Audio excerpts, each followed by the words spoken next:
Morning students. तो आज हम इंग्लिश ग्रामर पढ़ेंगे और इंग्लिश ग्रामर में जो टर्न है हमारा वो है चैप्टर 9 का जो है द वर्ब। ठीक है, तो आज के चैप्टर में हम पढ़ेंगे कि वर्ब क्या होता है और इसका काम क्या होता है, इसको हम कहाँ यूज़ करते हैं सेंटेंसेस के बीच में। तो जो वर्ब की डेफिनेशन होती है वो ये कहती है, वर्ब्स आर डूइंग और saying words, they tell us something about some person और थिंग। तो जो वर्ब्स हैं हमारे, उसका जो काम होता है वो ये है कि कुछ करना, डूइंग माने कुछ करना और सेइंग माने कुछ कहना। तो ये हमें किसी पर्सन के बारे में या किसी थिंग के बारे में कुछ ना कुछ बताते हैं। What a person, animal, thing does. एक इंसान, एक जानवर या फिर कोई वस्तु क्या करती है। What is done to a person, animal और थिंग।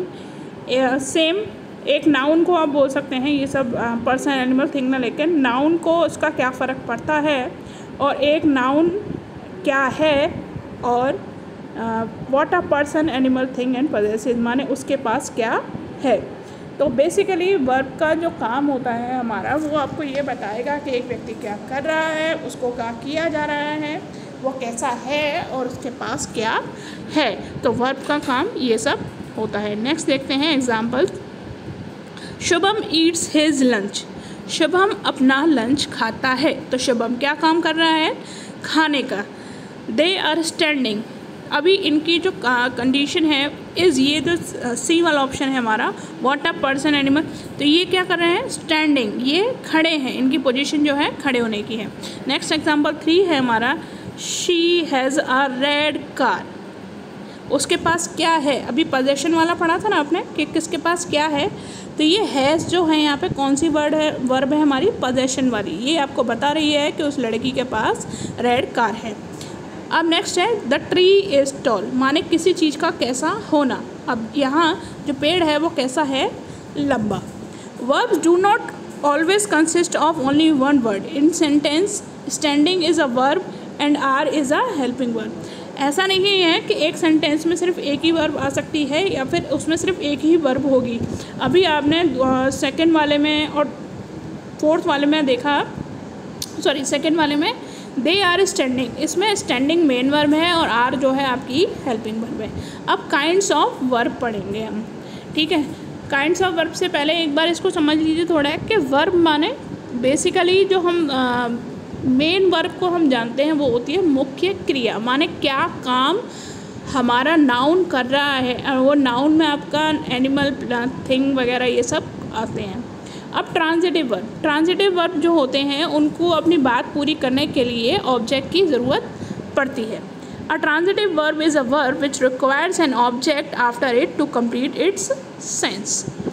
ठीक है, तो यहाँ जो है आपका देखिए इधर ये लिखा हुआ है कि जो ट्रांजिटिव वर्ब है हमारा, उसको अपनी बात कंप्लीट करने के लिए किसकी ज़रूरत पड़ती है, ऑब्जेक्ट की। ठीक है, बाकी इसको आगे पढ़ते हैं हम। Look at the sentences. The snake killed a rat. यहाँ जो बात है वो अधूरी है। द स्नेक किल्ड में बात क्या है, अधूरी है। और इसमें वर्ब क्या है हमारा, सेकंड देखो मैं आपको बता दी हूँ, इसमें वर्ब है हमारा किल्ड, माने काम क्या हो रहा है उसमें, मारने का। अब क्योंकि इसको हमें अपनी बात पूरी करनी है, उसमें बोले किसको मारा, रैट को मारा। तो स्नेक किल्ड अ रैट, यहाँ पे उसको अपनी बात पूरी करने के लिए किसकी ज़रूरत पड़ी, ऑब्जेक्ट की। और ऑब्जेक्ट क्या हो गया हमारा, आ रैट। तो ये बात यहाँ पे पूरी हो गई और ये बदल गया ट्रांजिटिव वर्ब में। सेम देखिए, द बर्ड्स हैव क्या है, बर्ड्स के पास क्या है, यहाँ बात अधूरी है ना, तो यहाँ बात पूरी होगी, बर्ड्स हैव विंग्स। फिर अगेन ऑब्जेक्ट की ज़रूरत पड़ी हमारे नाउन को, तो यहाँ पे कौन सा ऑब्जेक्ट हमने लगाया, विंग्स। बर्ड्स के पास क्या है, विंग्स। फिश लिव, ये बात भी अधूरी है। अब यहाँ भी लिव जो हमारी वर्ब है, यहाँ पे वर्ब थी हमारी है, तो इनको अपनी बात पूरी करने के लिए हमें ऑब्जेक्ट की ज़रूरत पड़ती है और इसमें भी फिश लिव इन वाटर। तो यहाँ भी हमने एक ऑब्जेक्ट का यूज़ किया है। तो जो भी वर्ब अपनी बात पूरी करने के लिए ऑब्जेक्ट का यूज़ करती है या जिनमें ऑब्जेक्ट होता है वो होती है ट्रांजिटिव वर्ब। नेक्स्ट देखते हैं। In the given sentences above, rat, wings, water are the words that are added to the verbs to complete their meaning. मैं अभी आपको बता रही थी कि ये जितने भी वर्ब थे उनको अपनी बात पूरी करने के लिए किसकी ज़रूरत पड़ी? ऑब्जेक्ट की। और ऑब्जेक्ट क्या थे हमारे? Rat, wings and water. इन सब ऑब्जेक्ट को यूज़ करके हमने अपनी बात कंप्लीट की। The verb killed, have and live are transitive verb as they have object with them. तो ये जो किल्ड, हैव और लिव है हमारे, वो कौन से वर्ब हो गए? हमारे ट्रांजिटिव वर्ब हो गए, क्योंकि उनमें उनके साथ ऑब्जेक्ट लगा हुआ है। नेक्स्ट लिखते हैं इंट्रांजिटिव वर्ब। इंट्रांजिटिव वर्ब जो होते हैं इनको ऑब्जेक्ट की ज़रूरत नहीं होती, मतलब इनमें सेंस जो है वो अधूरा नहीं होता, ठीक है, ये उतने में ही पर्याप्त होते हैं। द रिवर फ्लोर्स, आपको पता है रिवर बहती है। रिवर कहाँ बह रही है, क्यों बह रही है, ये अलग बात है। इसको अगर हम कहेंगे तो ये अधूरी नहीं है, माने रिवर फ्लोस, ये एक बात अधूरी नहीं है, नदी बहती है और ये बात पूरी है, ठीक है। नेक्स्ट एग्जांपल देखेंगे, मिल्क इज़ बॉइलिंग, दूध उबल रहा है, ठीक है, इसमें भी ऑब्जेक्ट की ज़रूरत नहीं है आपको। Next number 3, the dog is running, same, कुत्ता भाग रहा है, और कुत्ता सड़क पर भाग रहा है, ये सब आप एक्स्ट्रा में लगा सकते हैं, ठीक है, इसमें आपको ऑब्जेक्ट की ज़रूरत नहीं है, ठीक है। In this sentences, the verb flows, boiling and running do not need an object to complete their meaning, so they are called intransitive verb, ठीक है।